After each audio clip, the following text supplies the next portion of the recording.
Farida wasn't born lucky. Life hadn't given her wealth, education, or comfort. But it had given her two strong hands, a fearless heart, and a cart full of samosas that stood outside a busy school for 10 straight years. Every morning at 6 a.m., she would light the stove, knead the dough, and prepare the filling, potatoes, peas, and the cheapest spices she could afford. By 8 a.m., she pushed her wooden cart to the school gate. Rain, cold, fever, nothing stopped her. People believed she was ordinary. But inside she carried dreams too heavy for her pockets. One rainy day, a little schoolboy came running with wet books and a dripping lunchbox. He hurriedly handed her a note, grabbed a samosa packet, and ran to class. She opened her palm. It was $5, not $1. Everyone on the street shouted, "Farida, forget it! The boy will never know. Your life is already hard, take the extra money!" But Farida didn't bend. Something inside her insisted. Right is right, even when no one is watching. So next morning, she went to the school office and returned the money. The principal was shocked.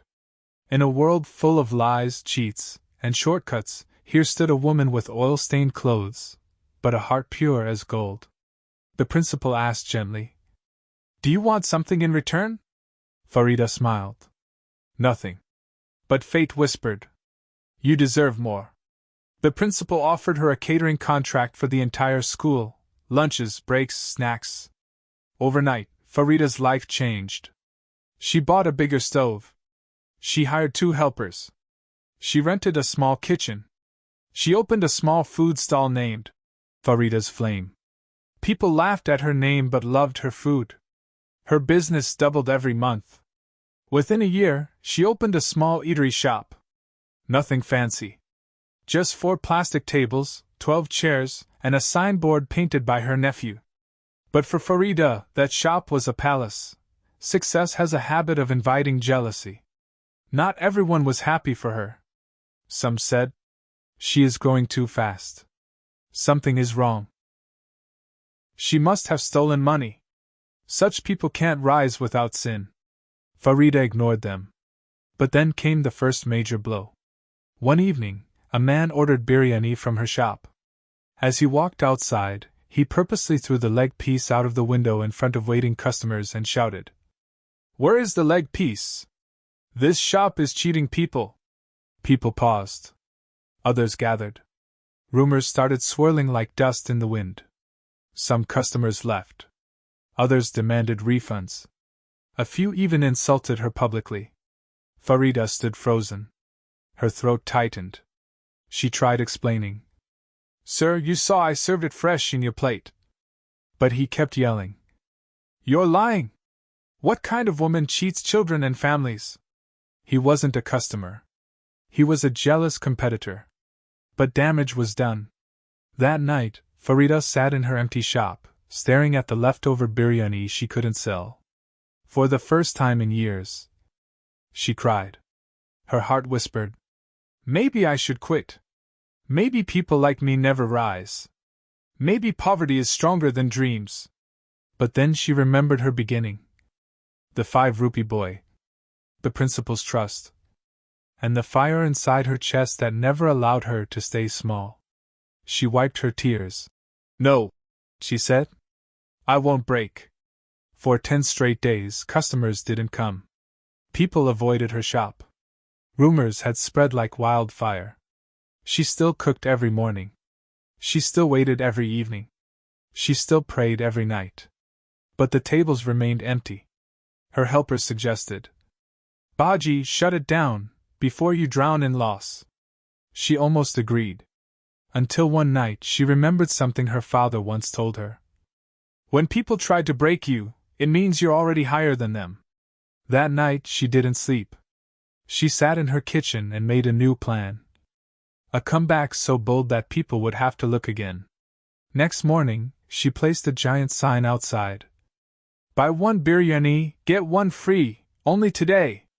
People slowed down. Some peeked inside. A few hesitated. Then she shouted, "First 20 customers get free kheer." Within minutes, people entered. By noon, the shop was full. By evening, she sold out. Next day, she launched another sale. If you don't love the taste, you eat free. Who does that?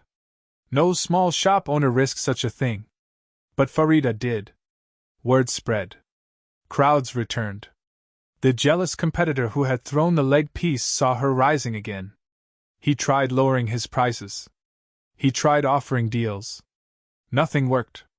Farida's hotel was running beautifully. Bookings were full. Her restaurant was famous.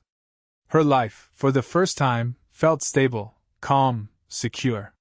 One evening, a group of young businessmen visited her hotel. They praised her food, her courage, and her journey. While talking, they told her about a miracle investment. Crypto trading. Sister, people are doubling money in months. It's the future. You invest now, your hotel chain will spread across the whole country. Farida listened. Her heart started beating fast. For years, she had struggled for every single rupee. Now, a shortcut stood in front of her, shiny, tempting, promising rapid success. Her mind whispered, "You've worked hard enough, maybe it's time to take a leap." Her heart warned, "Every shortcut has a shadow. But greed is louder than wisdom." Her restaurant profit, her hotel earnings, her emergency funds, every rupee.